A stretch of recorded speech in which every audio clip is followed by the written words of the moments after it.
এই যে গভীর নির্জন ঝাউবন, অনেকটা আগের শঙ্করপুরের মতো, অথবা চাঁদিপুরে এখনো কিছু কিছু জায়গায় রয়েছে। এটা কিন্তু আমরা এসেছি দুবলাগড়ি বাগদা বিচ যেটাকে বলে উড়িষ্যায়, সেইখানে। তো এখানে এসে একটা চমৎকার দলের সঙ্গে আলাপ হয়ে গেল। ওই যে দূরে ওরা ছবি তুলছেন, এই দুজনের পিছনে। ওরা 70s মানে 70 বছরের, প্রত্যেকে, তার বেশি বই কম নন। তারা একটা দল 7 জনের, তারা কি সুন্দর ঘুরতে এসেছেন নিজেরা। তো আমি আর অদিতি ভীষণভাবে ইন্সপায়ার্ড হলাম, উৎসাহিত হলাম, উদ্বোধিত হলাম তাদের দ্বারা, যে আমরাও তাহলে 70-এ এইভাবেই আসতে পারবো। ঝাউবন পেরিয়ে ওই যে দূরে দেখা যায় সমুদ্র। আমরা ঝাউবনের ঘেরাটোপ থেকে বেরিয়ে এসেছি। দুপাশের যে বেড়ার বাঁধন কে যেন আলগা করে দিয়েছে। আর এই যে দুপাশের সাগর লতা চলে গেছে, যাকে অনেকে মর্নিং গ্লোরি, বিচ মর্নিং গ্লোরিও বলেন, আমরা বাংলায় সাগর লতা বলি।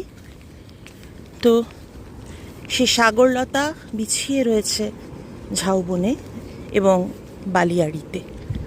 আর এই যে উত্তাল বিস্তৃত এক সমুদ্র, তার ধার থেকে কেমন লাগে আমাদের ঝাউবনটা সেটা একটু দেখাচ্ছি। এবং একটা জিনিস নিশ্চয়ই দেখতে পাচ্ছেন যে এখানে কিন্তু প্রায় কোনো লোকই নেই।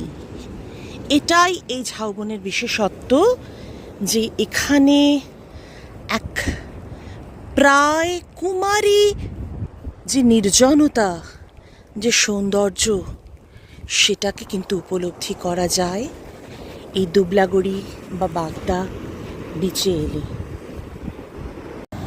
আর একটু দেখাতে বাধ্য হলাম, এই যে দূরটা অদ্ভুতভাবে কেমন ধোঁয়া ধোঁয়া। একটু ছাতাটা দে, ভিজে যাচ্ছে, আমার ফোন ভিজে যাচ্ছে। তো এই যে ধোঁয়া ধোঁয়া জায়গাটা, তার মানে হলো এখানে কিন্তু যত মেঘ এসে জমেছে, মেঘদূত কাব্য একেবারে রসে মাখো মাখো। একটা অদ্ভুত জিনিস দেখাই, জানি না কতটা আসবে, কেননা এত মেঘ করেছে ভালো করে দেখা যাচ্ছে না। জুম করে দে। ওই যে টেকোনা এক ধরনের অদ্ভুত জাল নিয়ে একদল মানুষ জাল ফেলছে এবং তারপরে মাছ তুলছে।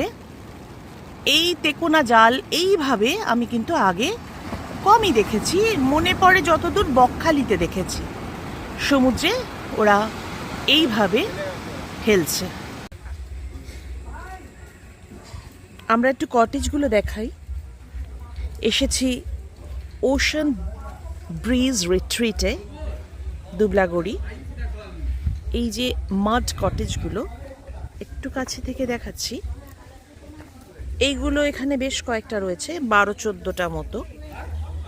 তো এখানেই আমাদের ওঠার কথা ছিল, কিন্তু দিলীপ দাকে একটা অন্য জায়গায় থাকতে দেওয়ার জন্য আমরা বললাম যে না, একসঙ্গেই আমরা থাকবো, এটা খাবারের জায়গা এই মুহূর্তে যেটা দেখাচ্ছি। তো দিলীপ দা দূরে থাকবে, আমরা এখানে থাকবো, আবার দিলীপ দা খেতে এখানে আসবে।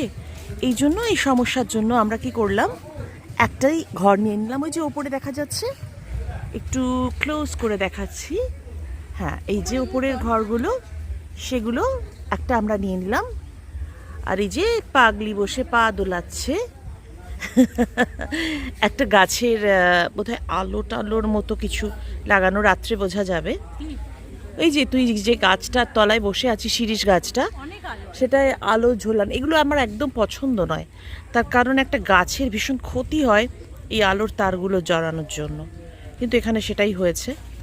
তো যাই হোক, আকর্ষণীয় করে তুলেছে। হ্যাঁ, আমি আর অদিতি এসেছি। অদিতিকে বলেছিলাম ক্যামেরাটা তুই ধরবি আর আমি একটু হাত পা নেড়ে দেখাবো। উল্টো দেখা গেল যে অদিতির ছবিই আমি তুলে যাচ্ছি আর ও হাত পা নেড়ে যাচ্ছে, আর আমি ভিডিও তুলে যাচ্ছি। উঠছি কই, হ্যাঁ অজস্র ফড়িং এই যেখানটায় উঠছে, বোঝা যাচ্ছে কিনা জানি না। চলে আয়, হ্যাঁ ওপরটায় যাচ্ছি যেখানে আমাদের ঘরটা রয়েছে। এই যে ওশান ব্রিজ রিট্রিট, এটার একটা দিক দেখাই যে এই যে এখানে যে বড় বড় ঘরগুলো হচ্ছে, ড্রাইভার্স রুম হবে, আরও অনেক কিছু হবে, অর্থাৎ সম্প্রসারণ চলছেই। সিঁড়িটা কিন্তু ভীষণ স্টিপ, অত্যন্ত খাড়াই, সেখান দিয়ে ওঠা। এই যে দু সারি ঘর, এগুলোকে বোধহয় ওরা ডিলাক্স বা সুপার ডিলাক্স এরকম কিছু একটা কটেজ টটেজ বলছে। কোনটা ডিলাক্স আর কোনটা সুপার ডিলাক্স আমি জানি না। এটাই হয়তো সুপার ডিলাক্স আর এটা হয়তো ডিলাক্স। এদিকে এগুলো না না এক না, এটা একটু বড়। তো আমরা এই ডিলাক্স কটেজেই রয়েছি। ডিলাক্স হোক সুপার ডিলাক্স হোক, আমরা তিনজন একটা ঘরে থাকবো, দিলীপদা কষ্ট পাবে না, এটাই আমাদের টার্গেট।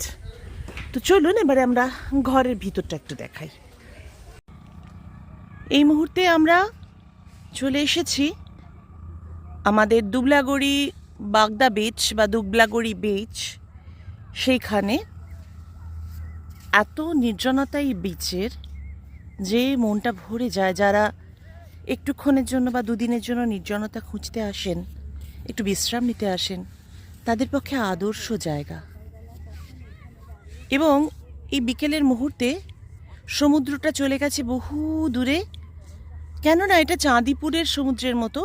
চাঁদিপুরের সমুদ্রের একেবারে পাশেরই একটা অল্প খ্যাত বিচ, যেখানে এখনও এই সুন্দর কুমারী অরণ্য রয়েছে, পিছনে আকাশের মেঘের খেলা রয়েছে, কিছু বাচ্চারা তারা খেলা করছে ওইখানটায়। এই যে আশা করি দেখা যাচ্ছে, এই রে এইবারে হয়তো দেখা যাবে, বাচ্চাগুলো খেলা করছে।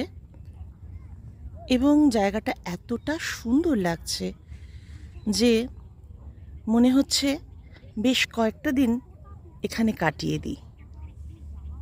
আমরা এসেছি ওই মাঝখানের যে, এত দূর থেকে বোঝানো সম্ভব নয়, ওই ঝাউবন ভেদ করেই আমরা এসেছি। এবং কয়েকটা কাঠের চেয়ার, হয়তো পাশে আরও কোনো রিসর্ট আছে, গ্যালাক্সি রিসর্টের নাম শুনেছি, তো সেরকমই কোনো রিসর্টের চেয়ার ওই জায়গাটায় রয়েছে। একটু দেখাই, বোধহয় অল্প দেখা যাচ্ছে।